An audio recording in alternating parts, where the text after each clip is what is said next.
మర్చిపోతున్నాను. Hare Krishna. So, ఈ అధ్యాయం పేరు మనందరికి తెలుసు. విదురుడు తర్వాత మైత్రేయ ఋషి యొక్క సంవాదము.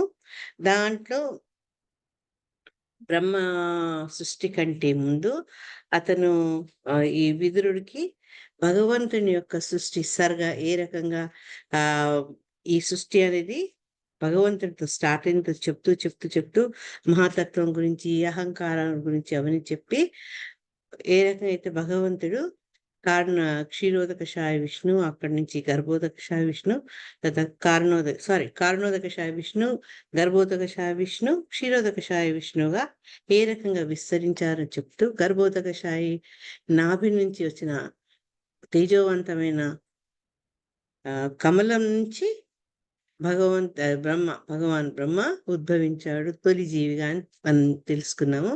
అక్కడ ఎప్పుడైతే సమస్త జీవులు తన గర్భంలో దాల్చుకున్నారో అప్పుడు అక్కడ భగవంతుడిని హిరణ్య గర్భ అని సంబోధించడం జరిగిందనమాట. ఎప్పుడైతే బ్రహ్మ సృష్టి జరిగిందో భగవంతుని యొక్క ఆదేశం మీద భగవంతుడు ఇచ్చినటువంటి ఆ శక్తితో, మేధస్సుతో బ్రహ్మ తన సృష్టి మొదలు పెడతారనమాట. అది మనం అవి అన్నీ తెలుసుకున్నాము. ఏ రకంగా అతను ఫస్ట్ అజ్ఞానాన్ని 5 ఆవరణల అజ్ఞానాన్ని సృష్టించడము, తర్వాత అతనికి తన సృష్టి మీద తనకే ఆ ఆనందం కలగలేదు కాబట్టి ఆ దేహాన్ని త్యజించారు. దేహాన్ని త్యజించారని చెప్తూ ఇక్కడ ఏ రకంగా అయితే యక్షులు, తర్వాత రాక్షసులు 19-21 శ్లోకాల్లో యక్ష రాక్షసుల యొక్క జననం గురించి చెప్పారనమాట. ఈ 5 రకాల తమస్సు గురించి మనం మళ్ళా ఎప్పటికప్పుడు గుర్తుంచుకుంటుండాలి. తమిష్టము, అంధతామిష్టము, తమస్సు, మోహం, మహామోహం. ఈ 5 అన్నమాట. వీటి గురించి మనకు 12వ అధ్యాయాలు ఇదివరకు నేర్చుకున్నాం. చాలా వివరంగా దాని గురించి ఇవ్వబడిందనమాట. తర్వాత ఈ బ్రహ్మ ఎప్పుడైతే తమస్సుతో కూడుకున్నటువంటి దేహాన్ని వదిలేశారో, నిన్న మాతాజీ అడిగారు కదా, మాతాజీ అవి టైం ఫామ్ అయినట్ట, టైం క్రియేషన్ అని. అది కరెక్ట్‌గా మనకు గౌరంగ దర్శన ప్రభువులో ఉందనమాట. It turned into night. అంటే ఎప్పుడైతే తమస్సుతో కూడినటువంటి ఆ దేహాన్ని అనే భావనలు ఆయన త్యజించారో అది రాత్రిగా మారింది. ఆ రాత్రి సమయాల్లో ఏంటి అంటే మనుషులకు ఆకలి, దప్పులు ఎక్కువగా ఉంటాయి కాబట్టి దాన్ని స్వీకరించి వీళ్ళేంటంటే యక్షులు, రాక్షసులు ఉద్భవించారు. ఉద్భవించే ఆకలి కారణంగా, తమస్సు కారణంగా తమకు సృష్టి కారణుడైనటువంటి బ్రహ్మని భుజించేందుకు ఆయనెంబడి బయలుదేరుతారనమాట. ఇది వాళ్ళ యొక్క స్వభావం. యక్షులకు, రాక్షసులకు వాళ్ళకి ఎందుకు ఆ పేరు వచ్చిందో కూడా మనము ఈ శిలా ప్రభుపాదుల వారి పరపోట్లో తెలుసుకున్నాం. తర్వాత ఎప్పుడైతే వాళ్ళు వాళ్ళు తనను భుజించాలని వచ్చారో అప్పుడు బ్రహ్మ వాళ్ళని వారిస్తాడు. నేను మీ తండ్రిని, మీ జన్మకారకుణ్ణి అని చెప్పి ఆపుతారనమాట. ఆ తర్వాత ఎప్పుడైతే బ్రహ్మ తన తేజాన్ని దినంలో వదిలిపెట్టారో అది సత్వగుణంతో ఉంటుంది. దాన్ని దేవతలు తీసుకుంటారనమాట. ఇప్పుడు మనం చూసింది నైట్ చూసాము. ఇప్పుడు డే టైంలో ఎట్లా అంటే అది దేవతలు తీసుకున్నారు. అది సత్వగుణంతో కూడుకున్నటువంటిది అన్నమాట.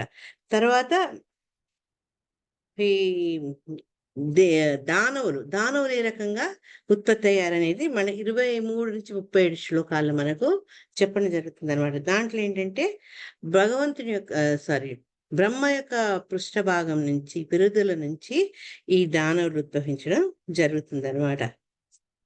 కానీ వాళ్ళు జన్మించినంతనే వాళ్ళలో ఉండే కామ వాంఛలు ఎక్కువగా ఉండడం వల్ల బ్రహ్మను ఆ దృష్టితో వాళ్ళు బ్రహ్మ దగ్గరికి చేరుతారనమాట.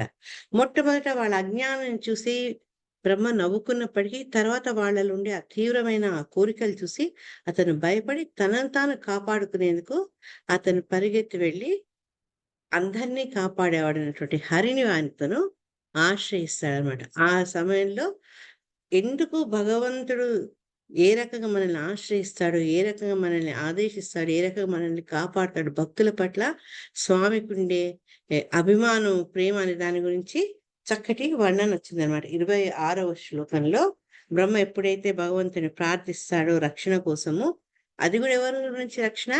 ఆహ్, దానవులు ఎవరైతే అవినీతి పరులు, తర్వాత దుర్మార్గులు అటువంటి దానవుల నుంచి రక్షణ కలిగించినప్పుడు, నాకు నువ్వు తప్పించి వేరే శరణం లేదు కాపాడమని అడుగుతానమాట. కామవాంఛలతో వాళ్ళు నన్ను చేరుతున్నారని. చెప్పినప్పుడు ఆహ్, భగవంతుడు అతనికిచ్చిన మార్గం ఏంటి అంటే, ఆ దేహాన్ని వదిలేయమంటారనమాట. ఆ దేహాన్ని ఎప్పుడైతే బ్రహ్మ వదిలేశారో, ఎందుకంటే అది అపవిత్రమైపోయింది. ఈ రకమైనటువంటి వాంఛలకు కారణమైనటువంటి అతని దేహము, అతని ద్వారా ఉద్భవించినటువంటి ఆ దానవుల కారణంగా గూడా అది అపవిత్రమైంది కాబట్టి, ఆ అపవిత్రమైన దేహాన్ని అతను వదిలేస్తారనమాట. వదిలేసినప్పుడు ఆ దేహం ఏమవుతుందంటే సంధ్యా సమయం అయితుందనమాట. ఆ సంధ్యా సమయంలో ఉద్భవించినటువంటి ఈ దానవులు ఎట్లా ఉన్నారు అంటే వాళ్ళకు చాలా ఆహ్, విషయ భోగాలు అనుభవించాలన్న కాంక్ష వాళ్ళకు ఎక్కువుంటుందనమాట. అందుకని వాళ్ళు ఆ సంధ్యను చూసి ఒక స్త్రీగా వాళ్ళు భావిస్తారనమాట. భావించి ఆ స్త్రీ పట్ల వాళ్ళు చాలా ఆకర్షణ పెంచుకుంటారనమాట వాళ్ళు. తర్వాత ఈ ఇప్పుడు మనం చదవబోయేవి అంటే నిన్నటి నుంచి మొదలుపెట్టాము. 32, 5 శ్లోకాలు. 32-37 శ్లోకాలు. దాంట్లో ఆ సంధ్యా యువతి గురించి వర్ణన. ఈ దానవులు ఏ రకంగా ఆమెను కాంచుతారు, ఏ రకంగా ఆమెను వర్ణిస్తారు, ఏ రకంగా వాళ్ళు ఆమెను సంబోధిస్తారు అనే విషయాలు మనకు ఈ శ్లోకాల్లో వస్తుందన్నమాట. హరే కృష్ణ. యాహ్! ఒక్క క్షణం సార్. నాకు జస్ట్ ఒక్క నిమిషం నాకు యెస్. యాహ్! తర్వాత మనం ఈ రకంగా ఎప్పుడైతే అసురులు ఆమె సంధ్యను ఒక స్త్రీగా వాళ్ళు చూసారో, వాళ్ళేంటంటే ఆమె యొక్క అందాన్ని వర్ణించడం మొదలు పెడతారనమాట. మొదలుపెట్టి 30 శ్లోకంలో మనం నిన్నటిదాకా చదువుకున్నాము. నిన్న ఆమె యొక్క దేహ సౌందర్యం గురించి చెప్పారు. తర్వాత ఆమె నడుస్తుంటే గల్లు గల్లుమని ఎప్పుడైతే అందెలు మోగుతుంటాయో, ఆ పాదాలను చూసి, ఆమె యొక్క కళ్ళను చూసి, కళ్ళ సౌందర్యాన్ని చూసి, తర్వాత ఆమె యొక్క సుందర వస్త్రాలతో ఆచ్ఛాదిత ఉపరి భాగము, తర్వాత వడ్డాణం ధరించినటువంటి కటి భాగము, ఇట్లా ఏ రకంగా అన్నీ చూసి వాళ్ళు ఈమె దేవతా స్త్రీ అని అనుకున్నారు. అంటే అంత పర్ఫెక్ట్‌గా ఉందనమాట ఆమె దేహాకృతి. దీనికి శిల ప్రభుపాదుల వారు ఏం చెప్పారు అంటే ఆహ్, సామాన్యంగా ఈ రజోగుణము సంధ్యా సమయంలో ఎవరిలో అయితే రజోగుణం అధికంగా ఉంటుందో, వాళ్ళ ప్రవృత్తి ఏంటంటే దానవ ప్రవృత్తి. అటువంటి వాళ్ళు ఎప్పుడు భోగలాలసులై, రతికేడి ప్రియులై ఉంటారు అని చెప్తూ, అందుకే వాళ్ళకేంటంటే ఆ సమయం రావడంతో చాలా ఆనందం కలుగుతుంది అని చెప్తున్నారనమాట. ఆహ్, ఆ కారణం వల్లనే దానవులు ఆ సంధ్యను ఒక స్త్రీగా చూసి రకరకాలుగా ఆమెను ఆరాధించడం, ఆమెను పొగడడం మొదలు పెడతారనమాట. మొదలుపెట్టి వాళ్ళ యొక్క కోరికలు తీర్చేందుకు, వాళ్ళ కామవాంఛలు తీర్చేందుకు ఈ స్త్రీ ఈ రకంగా వాళ్ళ ముందు ప్రత్యక్షమైంది అని వాళ్ళు భావిస్తారు. 30థ్ శ్లోక నిన్న 30థ్ కూడా చేసాం మనం. ఆ 30థ్ చేసి ఇక్కడ ఆమె వక్షస్థలం గురించి మాట్లాడుతూ ఆహ్, దాని గురించి చెప్పి తర్వాత ఆవిడ యొక్క చక్కని నాసికను, అధరాలను, పండ్ల దంత వరసం చక్కగా సుందరమైన దంత వరసం ఉన్నటువంటి ఆమెను, తర్వాత ఆవిడ ఆవిడ పెదాలపై ఉన్నటి చిరుతరహాసాన్ని గూడా ఈ దానవులు, అసురులు లీలగా గ గ్రహించారు అంటే వాళ్ళు ఊహించారనమాట. వాళ్ళు ఒక పిక్చరైజ్ చేసుకున్నారు ఆమెని. 31 శ్లోకాలు. ఇవన్నీ శ్లోకాలు మనకి ఇదే వర్ణనొస్తుంది సంధ్యాస్త్రీ గురించి. గుహంతీం వ్రీడయాత్మానం నీలాలకవరూధినీం ఉపలభ్యాసురా ధర్మా సర్వే సమ్ముముహు స్త్రియం. హరే కృష్ణ. ఎస్ మాతాజీ చదవండి ఎవరైనా. హరే కృష్ణ మాతాజీ. ఎస్ సరోజ ఓకే చదవండి. మాతాజీ. గుహంతి వ్రీడయాత్మానాం నీలాలాకవరోధినీం ఉపలభ్యాసురా ధర్మా సర్వే సమ్ముముహుర్శ్రియం. నల్లని కురులచే శోభిల్లుచు ఆమె సిగ్గు చెందినట్లుగా దాగుకొనెను. ఆ కన్యను గాంచి దానవులందరూ కామవాంఛతో మోహ పరవశులైరి. హరే కృష్ణ. హరే కృష్ణ. మనం ముందే నేర్చుకున్న శిలా ప్రభుపాదుల వారు చెప్పారు, రజోగుణంతో ఉన్న వాళ్ళు ఆ దానవుల్లో ఆ రకమైనటువంటి కామవాంఛలు ఎక్కువ ఉంటాయి కాబట్టి వాళ్ళు ఆవిడ సిగ్గు చెందినట్టు నల్ల కురులతోటి మొహం దాచుకున్నట్టుగా చూసి వాళ్ళు మోహ పరవశులైపోతారనమాట. శిలా ప్రభుపాదుల వారు భాష్యంలో ఎంత చక్కగా చెప్పారంటే, దానవుల ప్రవృత్తికి దేవతలు ఉన్నత వ్యక్తుల యొక్క ప్రవృత్తికి డిఫరెన్స్ ఏంటి అంటే, సామాన్యంగా దానవులు ఎవరైనా అందమైన స్త్రీని చూస్తే చాలా తొందరగా ఆకర్షింపగలరు. ఇవి మనం చరిత్రలో అంటే పురాణాల్లో మనం చాలా ఎక్కువ చూస్తుంటాం. వాళ్ళు ఆడవాళ్ళని ఎత్తుకెళ్ళిపోవడము. అంతెందుకు రావణాసురుడు ఆయన పరస్త్రీ అనేటువంటి సీతాదేవిని బలవంతం చేసి తీసుకెళ్లారు ఆయన. వాళ్ళంతా ఏంటి అంటే అట్లా స్త్రీ యొక్క సౌందర్యాన్ని చూసి చాలా తొందరగా అట్రాక్ట్ అయిపోతారు. కానీ ఎవరైతే వాళ్ళు దేవతా స్వభావం కల వాళ్ళు ఉంటారో, మనుషులు గాని దేవతలు గాని, వీళ్ళు తొందరగా అటువంటి సౌందర్యం పట్ల ఆకర్షితులు కారు అని చెప్తున్నారు. ఎందుకు అంటే దానికి కారణము శిలా ప్రభుపాదుల వారు ఏం చెప్తారంటే, అటువంటి వ్యక్తులు జ్ఞానపూర్ణులు. అంటే జ్ఞానం ఉండడం వల్ల వాళ్ళు వాళ్ళ ఇంద్రియాలని, వాళ్ళ మనోభావాల్ని అదుపులో పెట్టుకోగలుగుతారు. కానీ దానవుడికి ఏంటంటే అజ్ఞానం వల్ల అతనిలో ఆ కంట్రోల్ పవర్ ఉండకపోవడం ఏంటంటే, ఇక్కడ శిలాప్రభుపాద చక్కటి ఉదాహరణ. బాలుడు సుందరమగు ఆట బొమ్మ చే ఆకర్షితుడైతున్నాడు. ఆ బాలుడికి ఏంటి అది నాది కాదు, అది వేరే పిల్లలది అని గాని, లేకుంటే అది నా తల్లిదండ్రులు నాకు కొనియగలుగుతారో లేరో, వాళ్ళ ఆర్థిక పరిస్థితి ఎలా ఉంటుందనే ఆలోచన ఉండదు వాడికి. ఒక బొమ్మ చూసి అది వాళ్ళకి ఇష్టం ఉంటే ఆ బొమ్మ వాళ్ళకి కావాలి.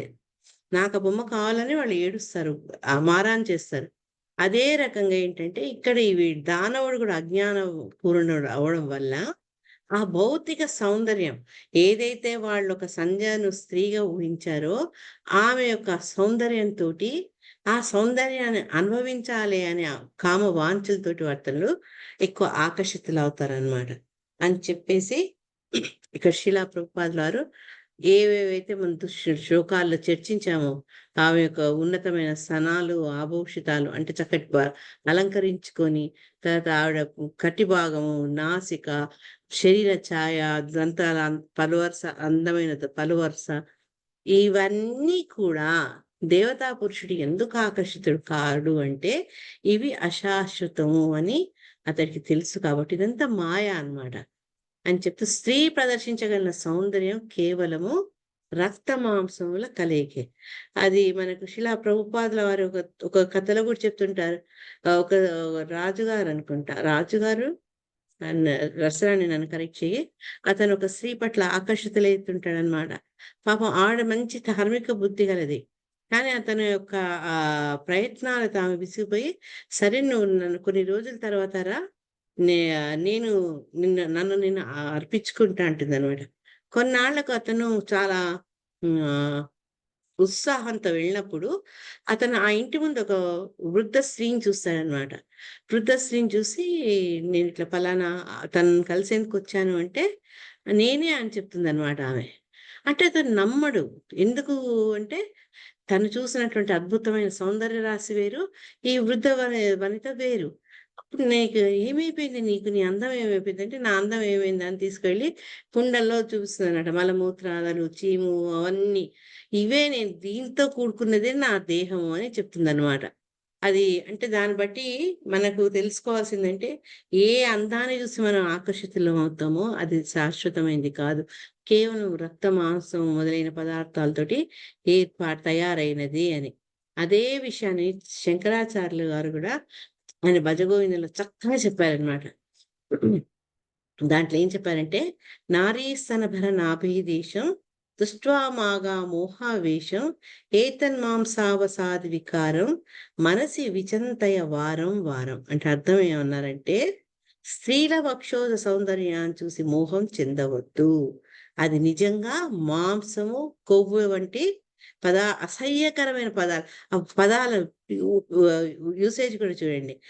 మాంసము, కొవ్వు వంటి అసహ్యమైన పదార్థాల కలయిక అని చెప్తూ, అది అది చెప్తూ అది ఆ విషయాన్ని నువ్వు మనసులో మరి వారం వారం అన్నారు. అంటే ఎప్పటికప్పుడు నువ్వు దాన్ని స్మరించుకో అని చెప్పారనమాట. అంటే ఒక స్త్రీని చూసినప్పుడు ఆ స్త్రీ యొక్క ఆ బాహ్య సౌందర్యానికి ఆకర్షితులే కాకుండా ఇది శాశ్వతమైనది కాదు అని Accessibility shortcuts. ఇది 13 items. శాశ్వతమైనది కాదు అనే విషయాన్ని గ్రహించుకోవాలన్నమాట.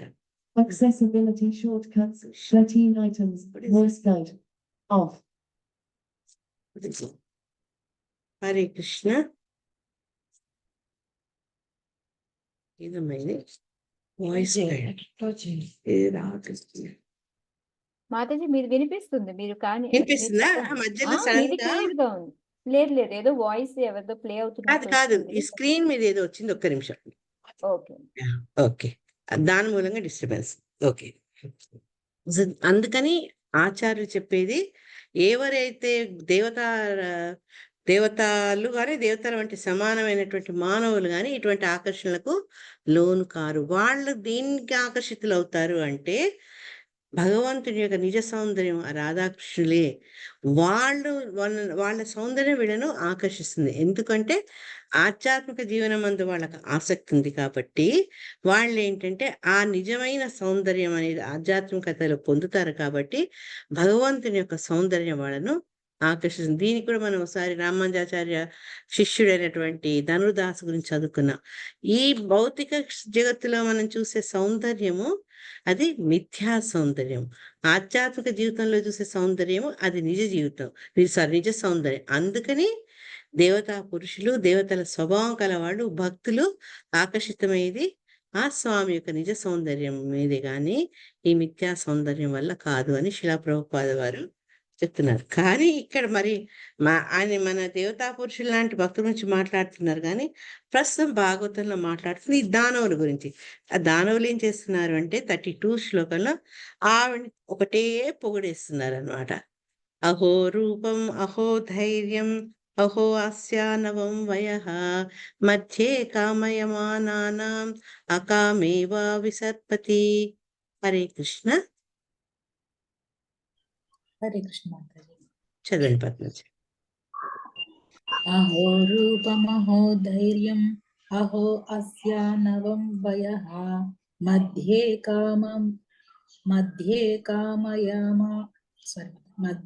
కామయమానానాం అకామేవ విసర్పతి. దానవులు ఆమెను ఈ రీతి పొగడసాగిరి. అహో ఎంత సౌందర్యము, ఎంతటి అపూర్వమగు ధైర్యము, ఎంతటి మొగ్గతొడుగుచున్న సౌందర్యము. కామాతురులమై ఆమె పొందుకోరుచున్న మన నడుమ నిలిచినప్పటికీ అకామమైనట్లుగా ఆ సుందరి చరించుచున్నది. హరే కృష్ణ. హరే కృష్ణ. ఇంగ్లీష్ లో ఒక పదాన్ని ఉన్నారు, దాన్ని ఏమంటే ఫ్లాటరింగ్ అంటారు. అంటే యువతల వాళ్ళను మాటలతోటి పొగిడేసి ఆకర్షించే ప్రయత్నాలు ఉంటాయి కదా, అట్లే ఇక్కడ దానవులు కూడా అదే చేస్తున్నారనమాట. వాళ్ళు ఒకటే పొగుడుతున్నారు ఆవిడని, ఆహా ఎంత సౌందర్యం, ఎంత ధైర్యంగా ఉంది అంటున్నారు. ఎందుకంటే కామాతులైన వాళ్ళందరి మధ్య ఉన్నప్పటికీ ఆమెకి ఎటువంటి వికారాలు లేకుండా ధైర్యంగా తిరుగుతోంది కాబట్టి చాలా ధైర్యవంతురాలని చెప్తూ, ఆ సౌందర్యం కూడా ఎట్లుందంటే మొగ్గ తొడుగుతున్న సౌందర్యం, అంటే అంత నవ సుకుమారి అన్నమాట. ఈ రకంగా దానవులు ఆ సుందరిని పొగుడతారు. వితర్కయంతో బహుధా తాం సంధ్యాం ప్రమదాకృతిం అభిసంభావ్య విశ్రంభాత్ పర్యపృచ్చన్ కుమేధసః. చదవండి హరే మాతాజీ. కృష్ణ మాతాజీ. హరే కృష్ణ చదవండి మాతాజీ. రాధా మాతాజీ, చదవండి. విత్కరయంతో బౌధా తాం సంధ్యాం ప్రమదాకృతిం అభిసంభావ్య విశ్రాంబాత్ పర్యపృచ్చన్ కుమేధసః. కూర్చోపైకండి తల్లి. ఈ విధముగా సంధ్యా సమయమును యవనవతి రూపమున దానవులకు గోచరించినది గూర్చి పలు విధములకు కల్పనలు కావించుచు ఆ కుమతులు ఆమెను మిగుల గౌరవించి ప్రియముతో ఇట్లు పలికిరి. హరే కృష్ణ. కుమతులు అని ఎందుకు అన్నారు? వాళ్ళలో అజ్ఞానం లేదు. అజ్ఞానం ఇంతకుముందు శ్లోకంలో చెప్పినట్టు అజ్ఞానం కారణం వల్ల, తర్వాత వాళ్ళ ఉండే ఆ కామాంధత వల్ల వాళ్ళను కుమతులు, వాళ్ళ బుద్ధి భ్రష్టు పట్టిందనమాట చిన్నగా చెప్పాలంటే. ఈ రకంగా ఏంటంటే వీళ్ళు ఆ దానవులు ఆ సంధ్యా సమయాన్ని ఒక అందమైన సుందరిగా వాళ్ళు భావించి ఆమె గురించి రకరకాల కల్పనలు చేవిస్తూ ఆమె గురించి అడ్రస్ చేస్తున్నమాట. ఆమెతోటి చాలా గౌరవంగా, ప్రియంగా ఇట్లా పలుకుతారు. అంటే ఆవిడ ముందు ఆమె అందాన్ని చూసి ఆకర్షితులయ్యారు. తర్వాత ఆవిడని చాలా ఆమె ధైర్యాన్ని పొగిడారు. తర్వాత రకరకాల ఆమె గురించి మాట్లాడుతూ మళ్ళా దగ్గరికి చేరి ఆమెతో డైరెక్ట్‌గా సంభాషణ మొదలుపెడతారనమాట.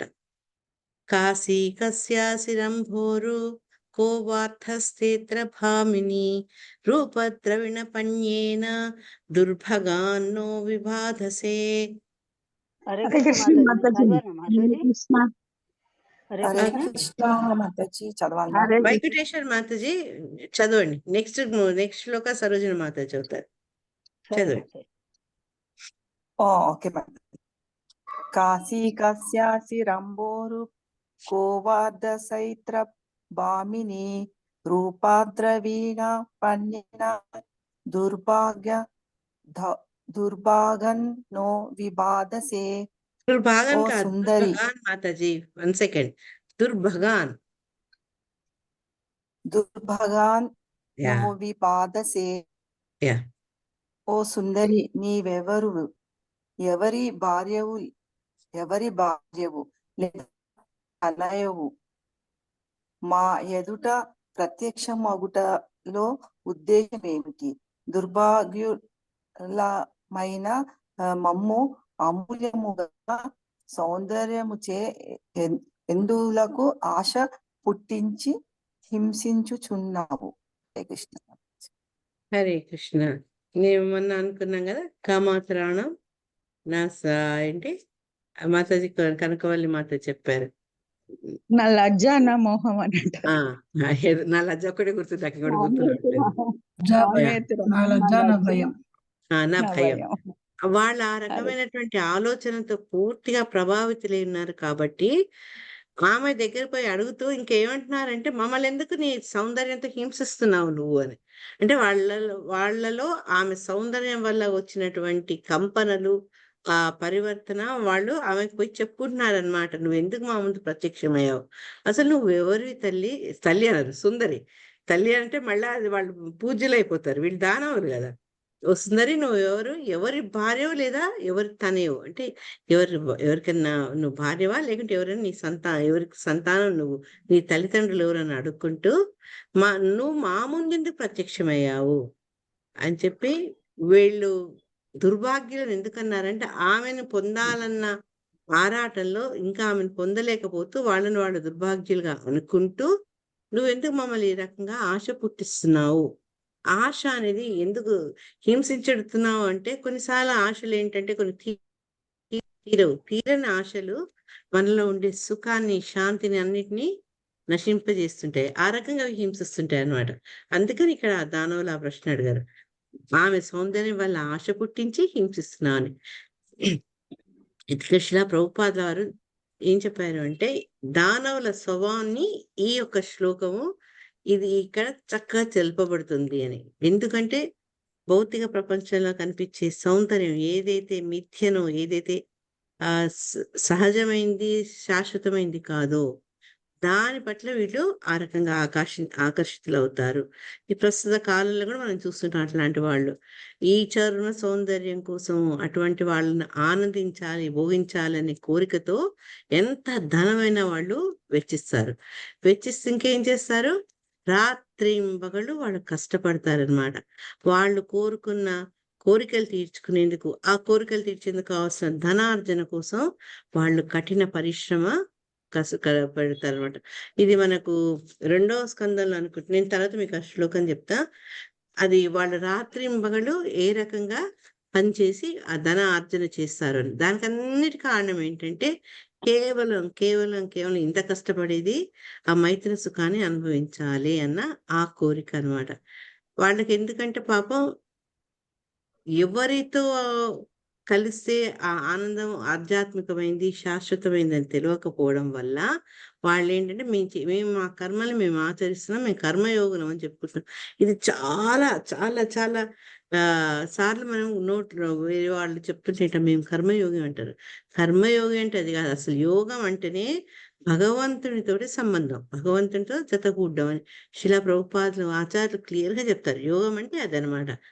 అందుకని ఎప్పుడు అవకాశం వచ్చినా శారీరక ఆరోగ్యం కోసం చేసే యోగాలు అది యోగం కాదు. అవి కొన్ని ఏమంటారు దాని ఎక్సర్సైజులు మాత్రమే. యోగం అంటే భగవంతునితో జత పొందేందుకు చేసే ప్రయత్నాలు యోగం. అది ఎప్పటికప్పుడు శిలా ప్రభుపాద్ మనకు క్లియర్ చేస్తుంటారనమాట. కాబట్టి ఏదైనా సరే మనం కష్టపడి పని చేస్తూ ఆ ఫలితాలను ఎప్పుడైతే భగవంతుడికి మనం సమర్పించుకుంటామో అటువంటి వాడు కర్మయోగి. గాని నువ్వు రాత్రింపగలు కష్టపడి ఆ వచ్చిన కష్ట ఫలితాన్ని నువ్వు నీ యొక్క భోగాలకు నువ్వు ఉపయోగించుకుంటే నువ్వు కర్మయోగివి కాదు.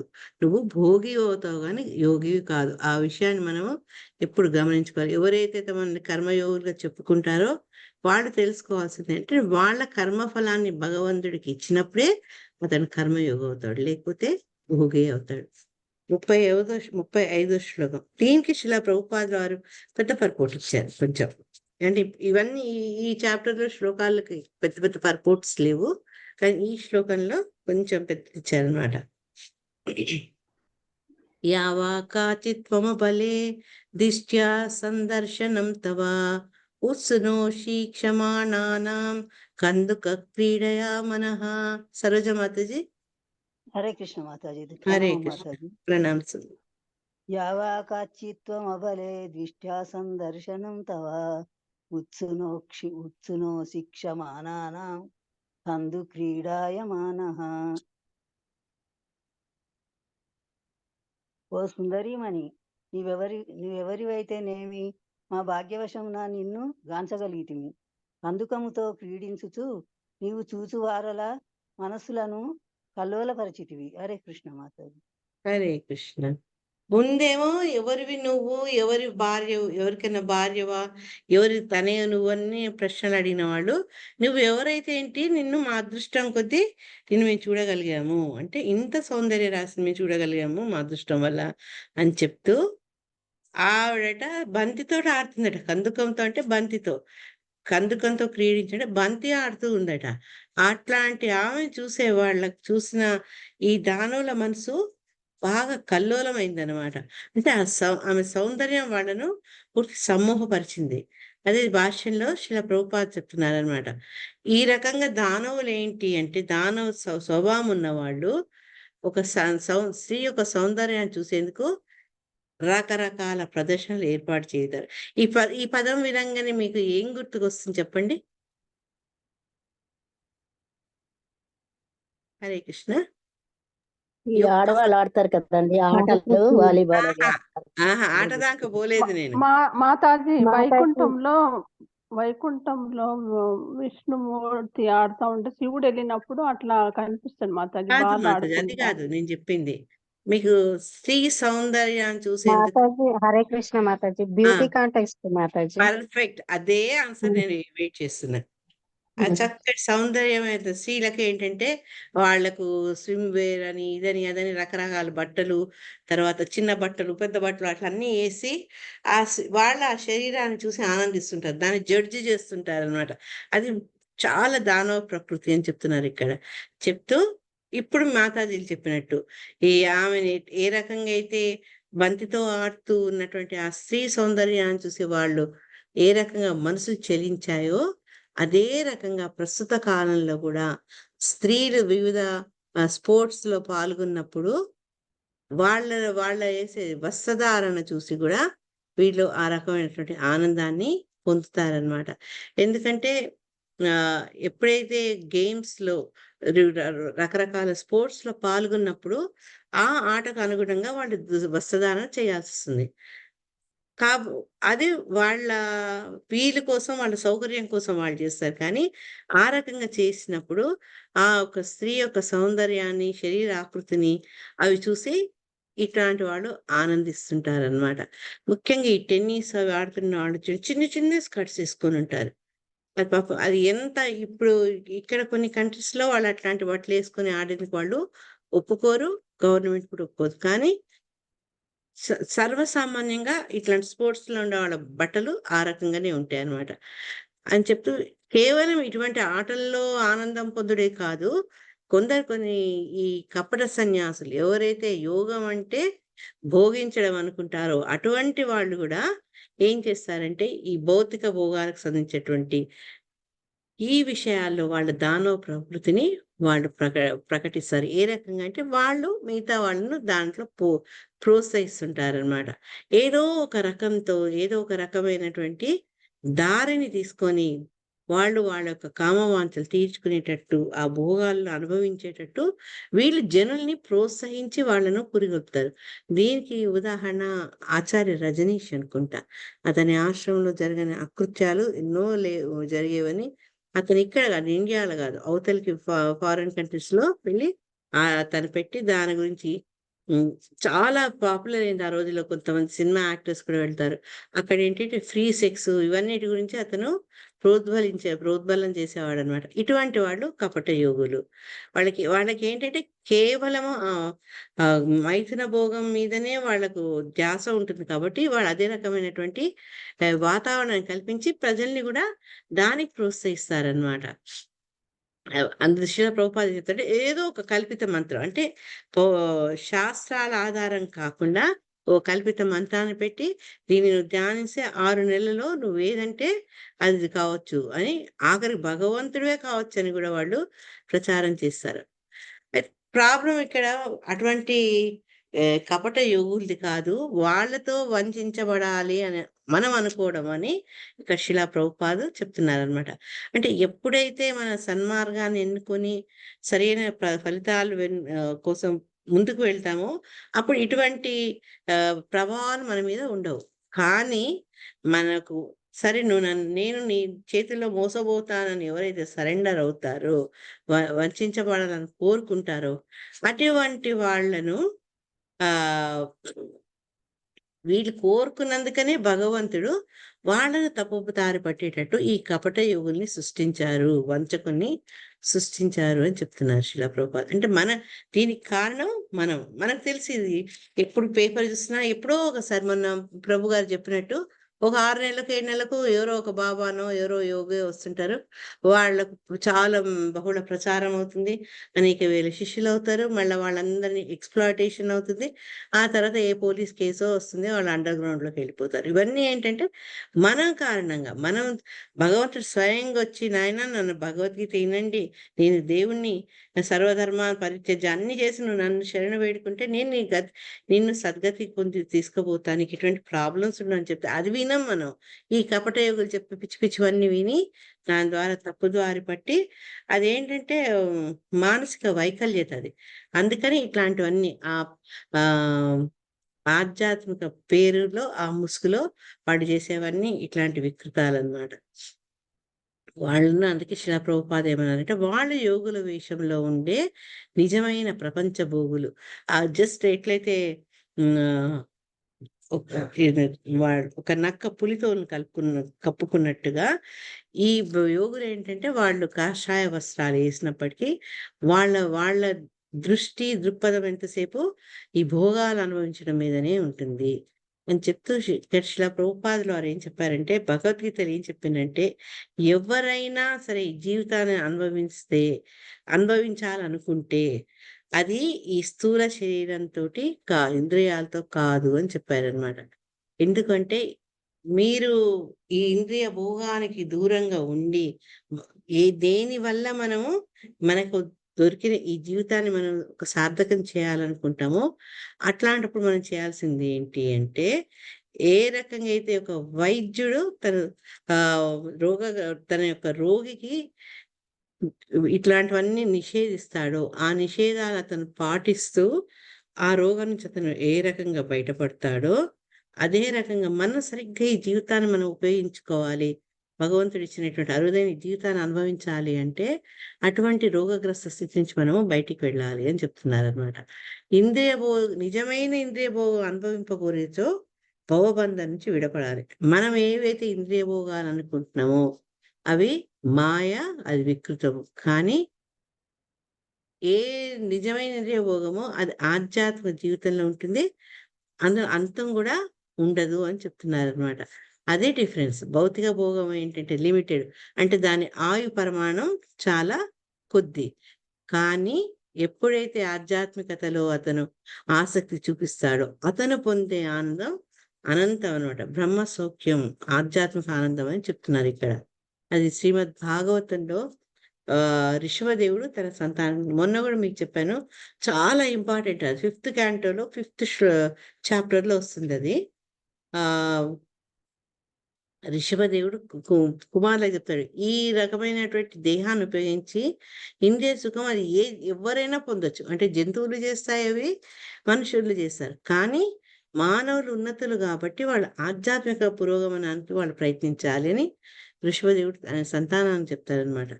కాబట్టి ఈ ఆధ్యాత్మిక జీవితంలో మనం ఎంతో ఇంద్రియ భోగాల్ని ఆనందించవచ్చు. అవి శాశ్వతమైనవి, భగవంతుడితో సంబంధించినవి. కానీ ఎప్పుడైతే మనం ఈ దేహంతో ఈ భౌతిక భోగాలు అనుభవించాలనుకుంటామో ఆ రోగగ్రస్త స్థితికి బయటపడాలంటే మనకు భగవంతుని ఆశ్రయించడం అనమాట. ఇంత ఇంత చెప్పేది శిలా ప్రభుపాదుల వారు అదే చెప్తున్నారు. ఎందుకంటే ఈ ఎవరైతే జ్ఞానులు లేరు, అజ్ఞానులు, మూర్ఖులు ఉంటారో వాళ్ళు కేవలము భౌతిక పరమైనటువంటి సౌందర్యంతో మోహితులవుతారు. ఎట్లయితే ఈ దానవులు సంధ్యాస్త్రీని చూసి మోహితులయ్యారో, తర్వాత దానివల్ల వచ్చే ఆనందమే శాశ్వతం అనుకుంటారు. కానీ అది నిజమైన శాశ్వతమైనటువంటి ఆనందం కాదు, నిజమైన ఆనందం కాదు అని శిలా ప్రభుపాద వారు ఈ శ్లోకం పర్పోర్ట్ ద్వారా మనకి చెప్పారంటే. ఇవంతా ఎందుకంటే దానవ ప్రకృతిలో ఉన్నవాళ్ళు అవే ఆనందం అనుకుంటారు, భౌతిక ప్రపంచంలో ఆనందాలు పొందాలనుకుంటారు. కానీ అది కాదు, అది ఆనందం కాదు అని వాళ్ళు ఒకసారి చెప్పడం జరిగింది. 36వ శ్లోకంలో నైకత్ర తేజయతి శాలిని పాదపద్మం నంత్యాముహు కరతలేన పతత్పదంగం మధ్యం విషీదతి బృహస్తన భారభీతం శాంతేవ దృష్టిరమల సుశిఖా సమూహ. హరే కృష్ణ. హరే కృష్ణ మాతాజీ. చదవండి కనుకోండి. నైకత్ర తేజైతి శాలిని పాదపద్మం నన్యాముఖం కరతలేన పతత్పతంగం మధ్యం విషీదతి బృహస్సన భారభీతం శాంతేవ దృష్టిరమలా సుశిఖా సమూహ. ఓ సుందరి, కందుకమును మాటిమాటికి నీ చేతితో కొట్టినప్పుడు నీ పాదపద్మములు ఒక చోట నిలిచి ఉండటలేదు. పెద్ద స్తనముల భారముతో నీ నడుము అలసిపోయి చూపు చురుగుదనము లేనట్లుగా ఆగుచున్నది. దయచేసి నీ సొగసైన పురులను అల్లుకొనుము. హరే కృష్ణ. వాళ్ళ ఇంకా ప్రేలాపన ఆటలు సాగుతూనే ఉన్నది. ఎందుకంటే పూర్తి మోహపరవశులైనారు కాబట్టి. వాళ్ళే ఇక్కడ శిలా ప్రభుపాద భాష్యంలో రాశారు, ఆ సుందరి ప్రతి అడుగునందు దానవులు సుందరమగు భంగిమలు గాంచారు. అంటే ఆవిడ ఏం చేసినా వాళ్ళు అదొక చాలా సౌందర్యంగా ఉంది ఆ భంగిమ అని వాళ్ళు అనుకుంటూ, ఆవిడ యొక్క స్తనాల గురించి, తర్వాత తన కేశాలు విడిపడి ఉన్నాయి కదా ఆ పురుల గురించి, తర్వాత బంతితో ఆడుతుంటే ఆమె శరీరంలో జరిగే కదలికలు, అవన్నీ కూడా వాళ్ళు దాని గురించి పొగుడుతున్నారనమాట. ఈ రకంగా ఏంటంటే ప్రతి ఒక్క మూమెంట్, ప్రతి ఒక్క క్షణం ఆ స్త్రీకి సంబంధించిన విషయాన్ని వాళ్ళు అనుభవించారనమాట. అట్లా చూస్తూ దాన్ని ఆనందిస్తూ ఉన్నప్పుడు వాళ్ళకి ఏమైంది అంటే మనసులు కామాతురమయ్యాయి. అదే వాళ్ళ స్వభావం అని చెప్పాం కదా మనం.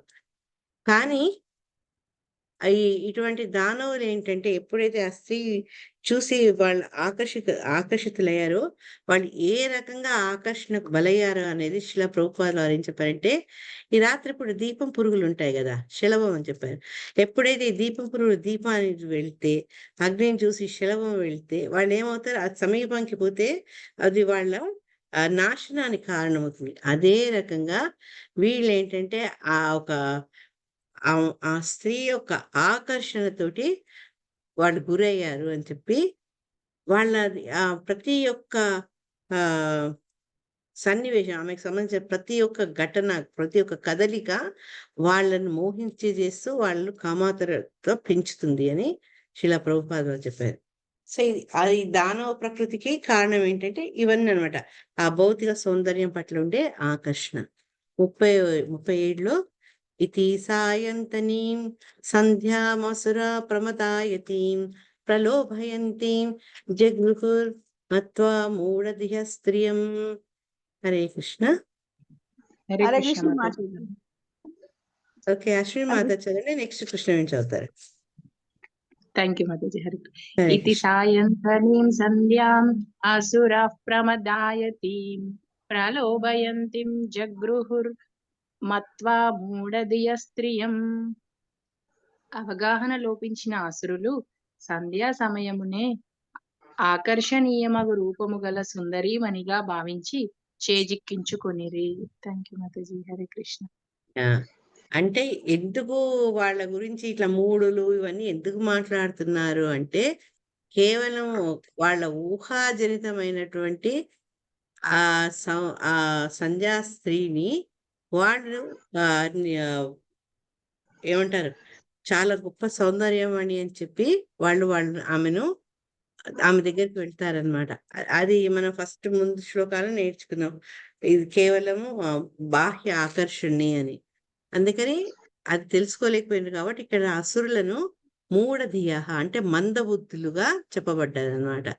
అంటే వాళ్ళు గార్ధవం వలె అజ్ఞానం చే మోహితులయ్యారని భావం. ఎందుకు గాడితో పోల్చారు అంటే అన్ని జంతువుల్లో గాడిద నిజంగా మందమతి.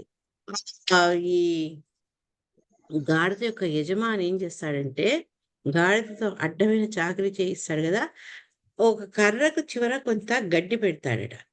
ఆ గడ్డి యొక్క ఆకర్షణతోటి తను ఎంత బరువు మోస్తుంది, తనతో ఎంత చాకరీ చేస్తున్నారన్న జ్ఞానము ఆ గార్ధవానికి ఉండదన్నమాట. అందుకే అది అజ్ఞానం. ఇక్కడ వీళ్ళు కూడా ఏంటంటే ఆమె సౌందర్యాన్ని వాళ్ళు ఆ రకంగా మోహితులైపోయి జ్ఞానం లేకుండా వాళ్ళు ఆ మిథ్యాపూర్వకమైన సౌందర్యం అంటే అది శాశ్వతం కాంది అశాశ్వతమైన సౌందర్యాన్ని చూసి మోహితులై ఆమెను ఆలింగనం చేసుకున్నారు అని ఈ శ్లోకంలో చెప్పారు. ఇదొక్క 38 చేసి ఆప్తా, టైం వస్తుంది. ప్రస్య భావ గంభీరం జిఘ్రంత్యాత్మానమాత్మన కాంత్యా ససర్జ భగవాన్ గంధర్వాప్సరసాం గణాన్. హరే కృష్ణ. హరే కృష్ణ మాతాజీ. చదవండి కృష్ణుడి మాతాజీ. ప్రహస్య భావ గంభీరం జిజ్ఞాత్యాత్మనామాత్మనా కాంత్యా ససర్జ భగవాన్ గంధర్వాప్సరసాం గణాన్. గంభీరమగు దరహాసముతో పిదప పూజనీయుడగు బ్రహ్మదేవుడు తన కాంతి తనంతట తానే రసాస్వాదనము చేయునట్లుగా గోచరించుచున్నది. ద్వారా గంధర్వ అప్సరస గణమును సృజించెను. హరే కృష్ణ. సో ఇప్పుడు వాళ్ళ కథ అయిపోయింది. ఎప్పుడైతే వాళ్ళు ఆ మోహంతో ఆమెను ఆలింగనం చేసుకుంటారో అసురుల సంగతి అయిపోయింది. ఇప్పుడు నెక్స్ట్ బ్రహ్మ ఇంకెవరిని సృష్టించారు అనే విషయాన్ని ఈ శ్లోకంలో చెప్పారనమాట. దాంట్లో శిల ప్రభుపాద వారు ఏం చెప్తారంటే ఇక్కడ ఏం చెప్పారు, బ్రహ్మ తన కాంతి ద్వారా తన యొక్క శక్తి ద్వారా గంధర్వులను అప్సరసల్ని సృజించారు. మరి వీళ్ళు ఎవరయ్యా అంటే ఉన్నత లోకాల్లో ఎవరైతే సంగీతాన్ని అందరికి అందిస్తారో వాళ్ళు గంధర్వులు. అంటే నాట్యం చేసే వాళ్ళను అప్సరసలు అని చెప్తారు అనమాట. నర్తకీమణులను అప్సరసలు అని చెప్తారు. అటువంటి వాళ్ళ గురించి చెప్తూ శ్రీల ప్రభుపాద ఏం చెప్పారంటే ఈ దానవులతోటి దాడి చేయబడి సంధ్యా సమయంలో ఆ స్త్రీ రూపాన్ని సృజించిన తర్వాత గంధర్వుడు బ్రహ్మదేవుడు వీళ్ళని సృష్టించాడు అని చెప్పి ఈ సంగీతము నాట్యము అనేది 2 రకాలు. ఒకటి ఏంటంటే ఇంద్రియ భోగంలో ఉండేవాళ్ళు వినియోగించేది, అది దానవ ప్రకృతి కిందికి వస్తే, అదే సంగీతాన్ని నాట్యాన్ని భగవంతుని యొక్క ఆనందం కోసం కనుక చేస్తే మనం ఆ దాంట్లో ఆ భగవంతుని సేవకు అది వినియోగిస్తే అది దివ్యం అవుతుంది అని చెప్పారనమాట. ఎందుకు అంటే ఆధ్యాత్మిక ఆనందానికి పూర్తి యోగ్యమైన జీవనాన్ని అవి కలిగించగలవు. అది మనం చూస్తున్నాం. ఇప్పుడు మన మెయిన్ క్లాసికల్ డాన్స్ చూసుకుంటే ఆ డాన్స్ లో ఎక్కువ మటుకు ఏం చూస్తుంటాం మనం, భగవంతుని యొక్క లీలా విశేషాలను, ఆయన గుణ రూపాల్ని పొగుడుతూ చేసేటువంటి అందమైన భంగిమలు. అవి మనం ఆధ్యాత్మిక ఆనందం చూసే వాళ్ళందరికీ ఏ రకంగా అయితే వాళ్లకు స్పోర్ట్స్ ఫీల్డ్ లో వాళ్ళు వివిధ రకాలైన వస్త్ర ధారణతోటి చూస్తే వాళ్ళ మనసులు చెలించేటట్టు ఉంటాయో, దానికి పూర్తి భిన్నంగా ఇక్కడ ఈ నర్తకి మళ్ళీ ఎప్పుడైతే భగవంతుడిని ధ్యానిస్తూ భగవంతుడి ప్రీతి కోసం చేస్తారో ఆ నృత్యము, అది ఆనందం కలిగిస్తుంది. కలిగించే ఆనందం కూడా ఆధ్యాత్మిక ఆనందం అని శిలా ప్రభుపాద చెప్తున్నారు. అది నెక్స్ట్ ఏంటంటే సంగీతం కూడా. సంగీతం మనకు అందరికీ తెలుసు. ఈ కీర్తన ఎంత ముఖ్యం అంటే ఆ భగవంతుడిని ప్రీతి పొందించేందుకు మనం చేసే దాంట్లో శ్రవణం, కీర్తనం. ఆ కీర్తనం అంత గొప్ప అనమాట. ఆ కీర్తనలో ఒక భాగం ఈ సంగీతం కూడా. భగవంతుడి నామాన్ని మనము సంగీతం ద్వారా ఎప్పుడైతే సేవిస్తామో, అట్లాంటి వాళ్ళు ఎంతో మంది, ఉదాహరణ రామదాసుని చూసుకోండి, త్యాగరాజు తీసుకోండి, పురంధరదాసు తీసుకోండి, వాళ్ళ ఆ సంగీతాన్ని భగవంతుని అన్నమయ్య వీళ్ళందరూ ఏంటి భగవంతుడిని కీర్తించేందుకు ఆ విద్యల్ని వాళ్ళు వాడారు. కాబట్టి దానివల్ల మనం పొందేటటువంటి ఆధ్యాత్మిక ఆనందం చాలా యోగ్యమైంది, ఫస్ట్ క్లాస్. కానీ ఎవరైతే ఇంద్రియ భోగాలకు వాడుకుంటారో ఈ సంగీత నృత్యాలు, అది దానవ ప్రవృత్తి. ఈ పబ్లలో వెళ్ళడము, తర్వాత అసభ్యమైనటువంటి నృత్యాలు చేయడము, పాప్ సాంగ్స్ అవన్నీ కొన్ని ఉంటాయి కదా, వాటి వల్ల మనలో ఉద్రిక్త పెంచడం, ఇవన్నీ ఏంటంటే దానవ ప్రకృతికి సంబంధించినవి. కానీ ఈ సంగీత నృత్యాలు భగవంతుడి కోసం అర్పిస్తే వాటి వల్ల పొందే ఆనందం చాలా గొప్పదని శిలా ప్రభుపాదులు వారు చెప్తున్నారు. టైం అయిపోయింది. ఉందా రసరాణి మాతాజీ కొంచెం అయిపోయిందా? ఓకే, నెక్స్ట్ 39 చెప్తా. దానికి ఏమీ లేదు, శ్లోకము 2 లైన్ల అర్థం ఉంది అంతే. విససర్జాతనం తాం వై జ్యోత్స్నాం కాంతిమతీం ప్రియాం త ఏవ చాదదుః ప్రీత్యా విశ్వావసు పురోగమాః. హరే కృష్ణ. చదవండి. వైజోత్స్నాం కాంతిమతీం ప్రియాం తయేవ చాదదు ప్రీత్యా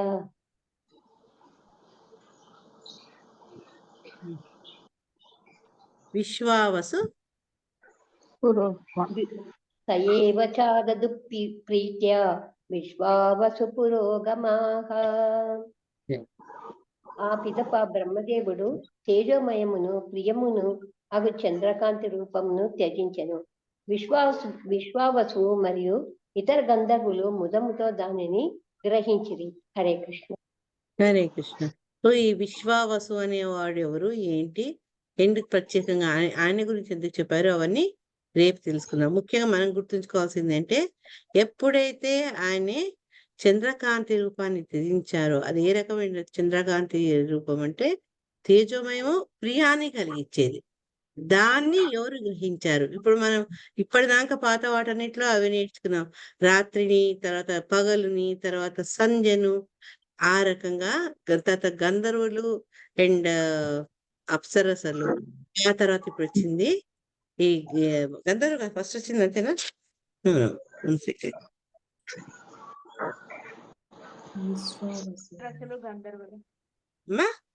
అంతే అదే అన్నా, కరెక్టే చెప్పాను. మళ్ళీ డౌట్ వచ్చింది ఇంకెవరైనా మిస్ అయిందా అని. ఇప్పటిదాకా ఈ రకంగా ఒక్కొక్కళ్ళు బ్రహ్మ నుంచి ఆయన వదిలేసిన తేజాన్ని, ఆ భావాన్ని, ఆ శరీరాన్ని అవి వాళ్ళు గ్రహించి వాళ్ళు దాన్ని యాక్సెప్ట్ చేసి ఆ రకంగా వాళ్ళు తయారవుతారనమాట. అది ఇప్పటిదాకా వాళ్ళు నేర్చుకున్నాం. రేపు మళ్ళీ ఒక్కసారి కొంచెం చూసుకుంటూ 39